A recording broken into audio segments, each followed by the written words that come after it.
We are inside the world headquarters of Callaway Golf in Carlsbad, California, and it's time to talk putters. When we have that conversation, why not bring in the world's foremost expert, Sean Toulon? It's good to see you, my friend. Nice to see you, too. How are you? I'm good. And getting to the green is enough of a challenge for us amateur golfers. You bet. We still have to get that little white thing in that little hole. We do. You've spent a lifetime working on that very challenge, right?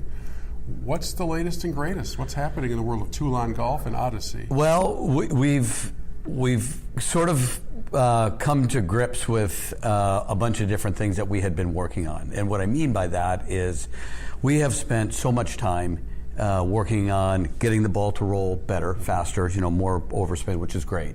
And it's effective. And we've spent a lot of time trying to get golfers to align better.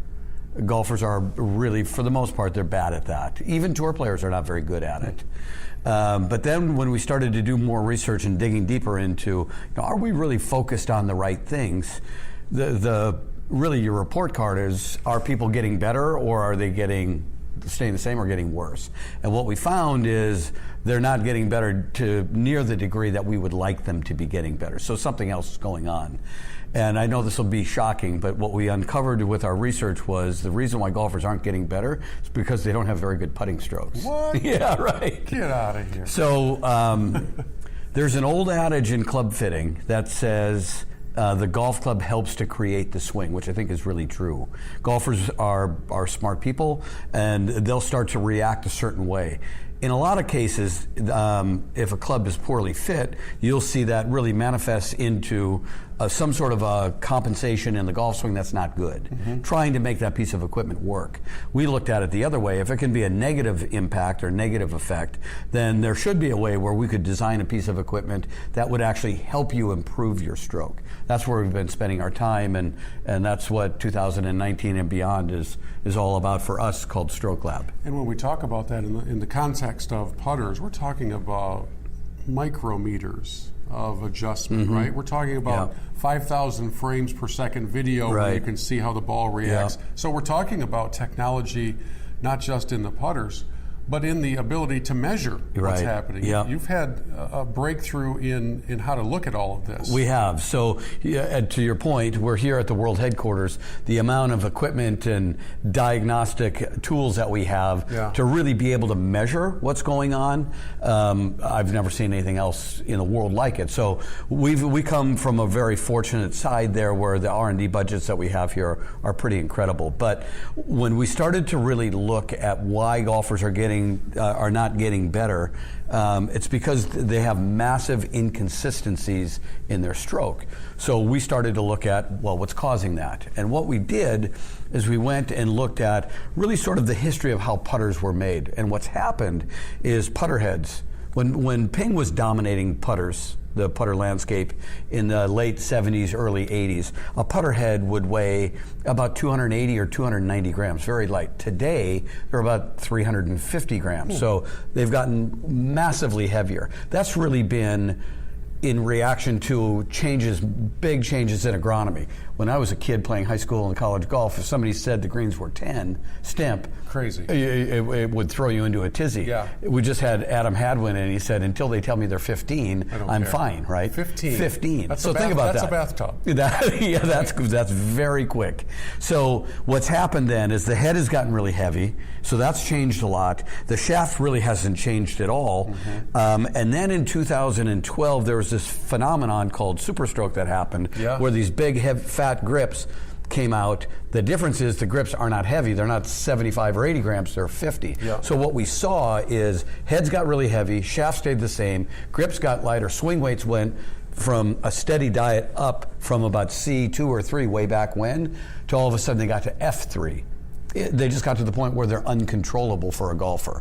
So we went back and just totally rebalanced the putter. So the big breakthrough is really in the shaft, and that's really what golfers are finding, I think, really rewarding with the new product. So this shaft, a typical putter shaft, weighs about 115 grams. It's been that way for long as I know. I've been doing this for 35 years. They've always been kind of the same? Always in that range? Always pretty much the same stiffness, same thing. This now weighs only 75 grams. So what we wanted to do to help you improve your putting stroke, we looked at, is there a way where we could really improve or impact in a positive way the moment of inertia of the entire putter, not just the head, but so what if I'm going to make the head more forgiving, inertia going up, I'd take weight out of the middle and I'd move it to the sides and I'd make the head a little bit bigger and it twists and turns less. So think of this the same way. This used to weigh 115 grams and now weighs 75. And so we took that weight that was in the middle and we took it and spread it to the ends. Different than counterbalance, which just adds weight. This removes weight. It's a really important difference. Removes weight from the middle. We actually made the head a little bit heavier, now about 360 to 365 grams. And this grip weighs about 65 grams or so. We have two different ones, one that weighs 65, one that weighs 75. And in the butt end of it is a weight that brings the grip and the weight combination to 105 grams. So the weight's gone like this. The head now is way more imbalanced. The swing weights have gone way down, about 10 points down. So golfers will feel a little bit more controllability in just the head itself. But we see things like just the dramatic improvements in consistency of the length of your backstroke.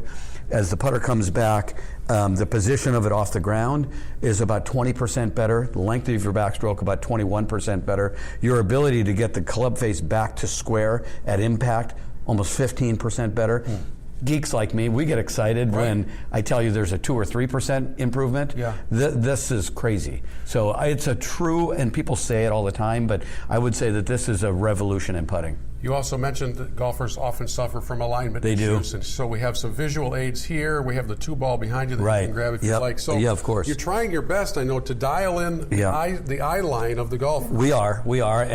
And golfers really will be impacted by different types. Some react a certain way to lines, some to dots, some to lines on the top, some to lines in the flange. It can be pretty much anything. But the real breakthrough on this is the insert or the face technology is definitely designed to get the ball rolling well, better than ever before for us. Different alignment features to really help a golfer and really help a fitter, help the golfer get into the right one, the one that he aligns the best. But the biggest change here is we've gone all in with Stroke Lab. So every putter that we make now in our line for 2019 has this technology. And it's been a game changer. Our tour counts are way up. Tour wins, we've already won, I'm going to guess now, 7 or 8 times. This shaft won 4 times as a prototype. I don't think in Odyssey's history that's ever happened. Wow. And now, I mean, we've got more than double the wins of our next closest competitor. So it's just been a dominating start to the year for us. It's fascinating, and I would like to think that we're nearing the point where my user error will be negated by the technology. And in just the last few months, as I've employed Stroke Lab and the EXO line in my world, along with the triple track technology on the ERC soft, I've fallen in love with it. It's really changed the way that I approach putts. And I think that alignment issue is being addressed very effectively by both putter and, in that case, the lines on the ball. Yeah, I think so. Over half the golfers now around the world use a line to line up. And the triple track technology, 3 lines they're measurably easier to line up than just one. But hey, for us, this has been just an unbelievably cool journey. But, you know, we have our biggest breakthroughs when we make sure that we look at development of new products through the eyes of golfers that are struggling. Tour players struggle too, so to a lesser degree maybe than you and I do. But when we do that and we put the needs and desires and the thoughts of the best players and the average golfers, just golfers around the world first, we see our biggest improvements. Sean, it's fascinating. Thanks for your insight, your expertise. Yeah, you bet. And the next birdie putt that I make, whenever it happens, I'm going to give you credit. Thank you. So I'll take it. Thanks.